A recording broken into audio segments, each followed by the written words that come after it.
ಸ್ನೇಹಿತರೆ, ಒಂದು ಕ್ಷಣ ನಿಲ್ಲಿ. ನಿಮ್ಮ ಕಣ್ಣು ಮುಚ್ಚಿ ಒಂದು ಪ್ರಶ್ನೆ ನೆನಪಿಸ್ಕೊಳ್ಳಿ. ಜೀವನದಲ್ಲಿ ಯಾವತ್ತಾದರೂ ಒಂಟಿ ಅನಿಸಿದೆಯಾ? ಎಲ್ಲರೂ ತಮ್ಮ ದಾರಿಯಲ್ಲಿ ಹೋಗ್ತಿದ್ದಾರೆ, ನೀವು ಮಾತ್ರ ಸ್ಥಗಿತವಾಗಿ ನಿಂತಿದ್ದೀರಿ ಅಂತ ಅನಿಸ್ತಿದೆಯಾ? ದೇವರು ನನ್ನ ಮರ್ತುಬಿಟ್ನಾ ಅಂತ ಯಾವತ್ತಾದರೂ ಕೇಳ್ಕೊಂಡಿದ್ದೀರಾ? ಇವತ್ತಿನ ಕತೆ ಅದಕ್ಕುತ್ತರ. ಭಗವದ್ಗೀತೆ ಅಧ್ಯಾಯ 4 ಶ್ಲೋಕ 3 ಕೃಷ್ಣ ಅರ್ಜುನನಿಗೆ ಒಂದು ಮಾತು ಹೇಳ್ತಾನೆ. ಈ ಜ್ಞಾನ ನಿನಗೆ ಕೊಡ್ತಿದ್ದೀನಿ, ಯಾಕಂದರೆ ನೀನು ನನ್ನ ಭಕ್ತ, ನನ್ನ ಗೆಳೆಯ. ಈ ಮಾತು ಕೇವಲ ಕುರುಕ್ಷೇತ್ರ ಯುದ್ಧ ಭೂಮಿಯಲ್ಲಿ ಹೇಳಿದ್ದಲ್ಲ, ಇದು ಇವತ್ತಿಗೂ ನಮಗೂ ಹೇಳಿದಂಥ ಮಾತು.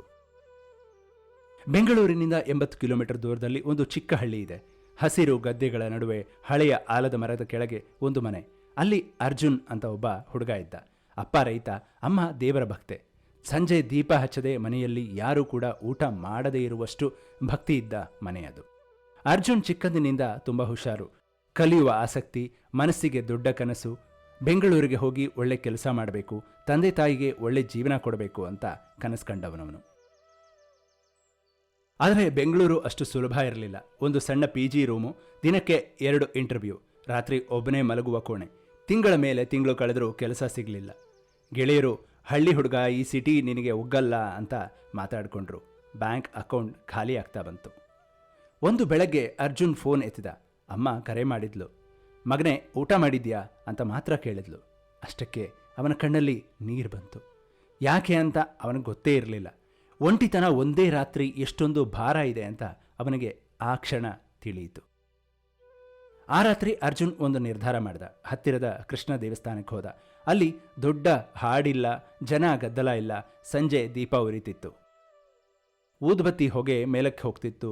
ಅವನು ಕೃಷ್ಣನ ಮೂರ್ತಿ ಮುಂದೆ ಕೂತ. ಮಾತಾಡಲಿಲ್ಲ, ಅಳಲಿಲ್ಲ, ಸುಮ್ಮನೆ ಕೂತ. ಆ ಮೌನದಲ್ಲಿ ಅವನ ಮನಸ್ಸಿಗೆ ಒಂದು ಶಾಂತಿ ಸಿಕ್ತು. ಯಾರೋ ಹೇಳ್ತಿದ್ದಾರೆ ಅಂತ ಅನ್ನಿಸ್ತು, ನಾನಿದ್ದೀನಿ ಅಂತ. ಮನಸ್ಸು ಹಳ್ಳಿಗೆ ಹೋಯ್ತು. ಅಮ್ಮ ಪ್ರತಿ ಶುಕ್ರವಾರ ಕೃಷ್ಣನಿಗೆ ದೀಪ ಹಚ್ಚಿ ಹೇಳ್ತಿದ್ಲು, ಕೃಷ್ಣ, ನನ್ನ ಮಗನ ಮೇಲೆ ನಿನ್ನ ಕೈ ಇರಲಿ. ಅಪ್ಪ ಗದ್ದೆ ಕೆಲಸ ಮುಗಿಸಿ ಸಂಧ್ಯಾವಂದನೆ ಮಾಡಿ ಮನೆಗೆ ಬರ್ತಿದ್ದ. ಆ ನಂಬಿಕೆ, ಆ ಭಕ್ತಿ, ಅದು ಅರ್ಜುನ್ನ ರಕ್ತದಲ್ಲೇ ಇತ್ತು. ಆದರೆ ಸಿಟಿ ಜೀವನದ ಧಾವಂತದಲ್ಲಿ ಅದು ಎಲ್ಲೋ ಮರೆಯಾಗಿ ಹೋಗಿತ್ತಷ್ಟೆ. ಅವತ್ತು ರಾತ್ರಿ ಅರ್ಜುನ್ ಭಗವದ್ಗೀತೆ ತೆಗೆದ. ಅಮ್ಮ ಕೊಟ್ಟಂಥ ಪುಸ್ತಕ ಅದು. ಧೂಳು ಕೂತಿತ್ತು.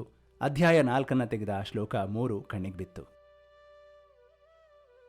ಶ್ಲೋಕ ಹೀಗಿತ್ತು: ಸ ಏವಾಯಂ ಮಯಾ ತೇ ಆದ್ಯ ಯೋಗಃ ಪ್ರೋಕ್ತಃ ಪುರಾತನಃ ಭಕ್ತೋऽಸಿ ಮೇ ಸಖಾ ಚೇತಿ ರಹಸ್ಯಂ ಹೇತದುತ್ತಮಂ.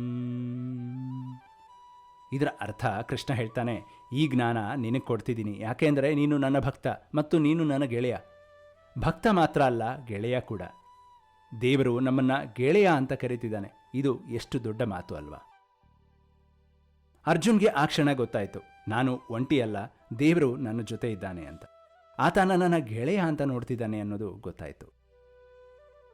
ಮಾರನೇ ದಿವಸ ಅರ್ಜುನ್ ಮೊದಲ ಬಾರಿ ಮನಸ್ಸು ಶಾಂತವಾಗಿ ಎದ್ದ. ಅಭ್ಯಾಸ ಮಾಡ್ದ. ಹೊಸ ರೀತಿಯಲ್ಲಿ ಇಂಟರ್ವ್ಯೂಗೆ ಹೋದ. ಭಯ ಇದ್ರೂ ಆ ಭಯದ ಹಿಂದೆ ಒಂದು ಶಕ್ತಿ ಇತ್ತು. ಅದು ಭಕ್ತಿ, ಅದು ನಂಬಿಕೆ. ನಾನು ಒಬ್ಬನೇ ಅಲ್ಲ, ಕೃಷ್ಣ ಜೊತೆಗಿದ್ದಾನೆ ಅಂತ ಮನಸ್ಸು ಹೇಳ್ತಾ ಇತ್ತು. 3 ವಾರದಲ್ಲಿ ಕೆಲಸ ಬಂತು. ಆದರೆ ಅದಕ್ಕಿಂತ ಮುಖ್ಯ ಏನಾಯಿತು ಅಂದರೆ, ಅರ್ಜುನ್ ಒಳಗಿನ ಮನುಷ್ಯ ಬದಲಾದ. ಆ ಕೃಷ್ಣನ ಮೂರ್ತಿ ಮುಂದೆ ಕೂರುವ ಅಭ್ಯಾಸ ಮಾಡಿಕೊಂಡ ಪ್ರತಿದಿನ. ಸ್ನೇಹಿತರೆ, ಕೃಷ್ಣ ಈ ಶ್ಲೋಕದಲ್ಲಿ ಭಕ್ತಿ ಮತ್ತು ಸ್ನೇಹ ಎರಡನ್ನೂ ಒಟ್ಟಿಗೆ ಹೇಳಿದ್ದಾನೆ. ಭಕ್ತಿ ಅಂದರೆ ಕೇವಲ ದೇವಸ್ಥಾನಕ್ಕೆ ಹೋಗೋದಲ್ಲ, ಭಕ್ತಿ ಅಂದರೆ ದೇವರ ಮೇಲೆ ಸಂಪೂರ್ಣ ನಂಬಿಕೆ ಇಟ್ಟು ಪ್ರಯತ್ನ ಮಾಡೋದು. ಮತ್ತು ಸ್ನೇಹ ಅಂದರೆ ಹೃದಯ ತೆರೆದು ದೇವರ ಜೊತೆ ಮಾತಾಡೋದು. ನಿಮ್ಮ ನೋವು, ನಿಮ್ಮ ಭಯ, ನಿಮ್ಮ ಖುಷಿ ಎಲ್ಲವನ್ನ ಅವನ ಮುಂದೆ ಇಡೋದು. ಕೃಷ್ಣ ಅರ್ಜುನನ ಬೆಸ್ಟ್ ಫ್ರೆಂಡ್. ಆ ಸ್ನೇಹ ಇದ್ದಿದ್ದಕ್ಕೆ ಭಗವದ್ಗೀತೆ ಹುಟ್ಟಿತು. ಆ ನಂಬಿಕೆ ಇದ್ದ ಕಾರಣಕ್ಕೆ ಅರ್ಜುನ್ ಬೆಳೆದ. ಕೆಲಸ ಬಂದ ಮೇಲೆ ಅರ್ಜುನ್ ಮೊದಲ ಕೆಲಸ ಮಾಡಿದ್ದು ಏನು ಗೊತ್ತಾ? ಅಮ್ಮನಿಗೆ ಫೋನ್ ಮಾಡ್ದ. ಅಮ್ಮ, ಕೃಷ್ಣ ಕಾಪಾಡ್ದ ಅಂತ ಹೇಳ್ದ. ಅಮ್ಮ ಮಾತಾಡಲಿಲ್ಲ, ಆದರೆ ಆ ಕಡೆ ಅಳುವ ಸದ್ದು ಕೇಳಿಸ್ತಿತ್ತು. ಅಮ್ಮ ದೇವರ ಮೂರ್ತಿ ಮುಂದೆ ಕೂತು ಮಗನ ಹೆಸರಲ್ಲಿ ದೀಪ ಹಚ್ಚಿಟ್ಲು. ಆ ದಿನ ದೇವರು ಕೇಳಿಸ್ಕೊಂಡ. ಸ್ನೇಹಿತರೆ, ಭಗವದ್ಗೀತೆ ಅಧ್ಯಾಯ 4 ಶ್ಲೋಕ 3 ಮಾತು ಮತ್ತೊಮ್ಮೆ ನೆನಪಿಸ್ಕೊಳ್ಳಿ. ಈ ರಹಸ್ಯ ನಿನಗೆ ಕೊಡ್ತಿದ್ದೀನಿ, ಯಾಕೆಂದರೆ ನೀನು ನನ್ನ ಭಕ್ತ ಮತ್ತು ನನ್ನ ಗೆಳೆಯ. ದೇವರು ನಮ್ಮನ್ನು ಮರೆತಿಲ್ಲ. ಆತ ಜ್ಞಾನ ಕೊಡೋಕೆ ಸಿದ್ಧವಾಗಿದ್ದಾನೆ. ಆದರೆ ಅದಕ್ಕೆ ನಮ್ಮಲ್ಲಿ ಭಕ್ತಿ ಮತ್ತು ಸ್ನೇಹ ಇರಬೇಕು. ಭಯ ಬೇಡ, ಸಂಶಯ ಬೇಡ. ಕೃಷ್ಣನ ಕಡೆ ನಡಿಬೇಕಷ್ಟೆ. ಆತ ನಮ್ಮ ಕಡೆ ಓಡಿ ಬರ್ತಾನೆ. ನಿಮ್ಮ ಜೀವನದ ಅತ್ಯಂತ ಕಷ್ಟದ ಘಳಿಗೆಯಲ್ಲಿ ಈ ಮಾತು ನೆನಪಿರಲಿ. ಕೃಷ್ಣ ನಿಮ್ಮ ಗೆಳೆಯ, ಆತ ನಿಮ್ಮ ಜೊತೆಯಲ್ಲೇ ಇದ್ದಾನೆ ಅಂತ. ಹೇಗನ್ನಿಸ್ತು ಈ ಒಂದು ಎಪಿಸೋಡ್ ಅನ್ನೋದನ್ನು ದಯವಿಟ್ಟು ಕಾಮೆಂಟ್ ಬಾಕ್ಸಲ್ಲಿ ತಿಳಿಸಿ. ಇಷ್ಟ ಆಗಿದ್ದರೆ ಲೈಕ್ ಮಾಡಿ, ಚಾನಲ್ನ ಸಬ್ಸ್ಕ್ರೈಬ್ ಮಾಡಿ, ನಿಮ್ಮ ಫ್ರೆಂಡ್ಸ್ಗೆ ರಿಲೇಟಿವ್ಸ್ಗೆ ಶೇರ್ ಮಾಡಿ. ಮುಂದಿನ ಸಂಚಿಕೆಯಲ್ಲಿ ಮತ್ತೊಂದು ಶ್ಲೋಕದೊಂದಿಗೆ ಭೇಟಿಯಾಗೋಣ.